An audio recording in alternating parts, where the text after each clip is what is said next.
कभी सोचा ही नहीं था वफा में हुआ जो, कभी तो होगी पूरी मैं मांगूं दुआ जो।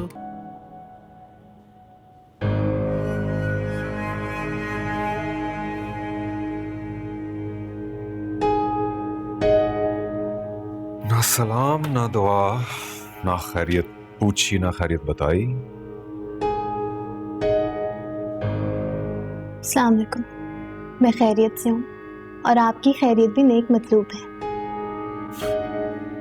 आप 1980 में जाके खत लिखने को तो नहीं कहा।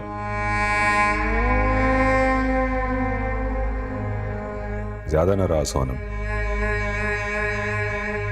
जी। क्या जुर्म है मेरा जिसकी सजा मिल गई? कितने घंटों बाद आपने शक्ल दिखाई है, कुछ अंदाजा है? जब दिल चाहता है आते हैं, जब दिल चाहता है चले जाते हैं। इस बिल्डिंग में सबको पता है कि मैं एक बच्चे के साथ अकेली रहती हूँ। रात को भी मुझे इतना डर लगता है, लेकिन बस किसी न किसी तरह मैनेज कर रही हूँ कि जब तक आपके घर वालों को पता नहीं लग जाता, इसी तरह गुजारा करना पड़ेगा। उसमें भी अब मुझे मुश्किल होगी, तो आप क्या चाहते हैं कि मैं आपका फूलों के साथ वेलकम करूं? आपको खुद एहसास होना चाहिए कि आपकी एक फैमिली इधर भी है, जिसकी अब आप पे जिम्मेदारी है।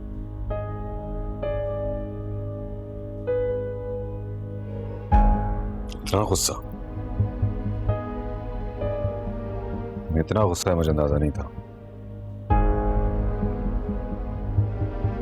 मैंने आपको इतनी कॉल्स की, आपने बिजी का मैसेज कर दिया। उसके बाद भी कॉल्स करती रही तो फोन स्विच ऑफ कर दिया आपने।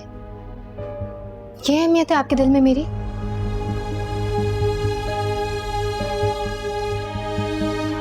पहले मैं इस हैरत से तो निकल आऊं कि ये गुस्सा जैसे अपनी आंखों से देख रहा हूं और एक घन घरज जिसे अपने कानों से सुन रहा हूं, ये वाकई मेरी बीवी।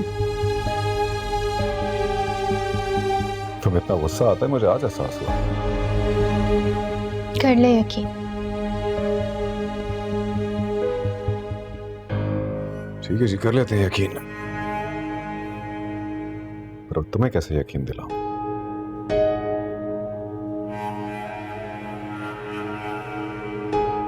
ठीक है, काम करते हैं।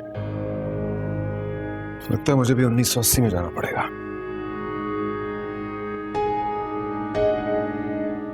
मेरी प्यारी बीवी अनम, अस्सलाम।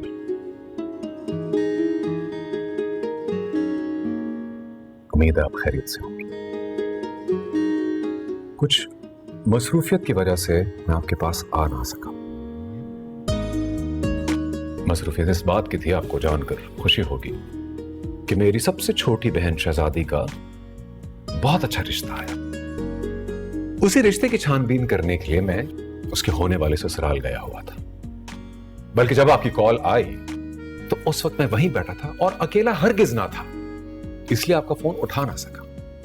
यह भी यकीन था मुझे कि सिर्फ मैसेज करने से आप मुतमईन नहीं हो, इसलिए पहला मौका मिलते ही घर की दहलीज पे अपनी मां और बहन को छोड़ आया और जल्दी से अपनी प्यारी बीवी के पास आ गया, इस उम्मीद से कि वो मुझे माफ भी कर देंगी और वो खैरियत से भी होगी।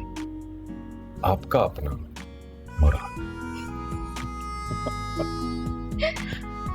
Subscribe and press the bell icon to watch the latest dramas.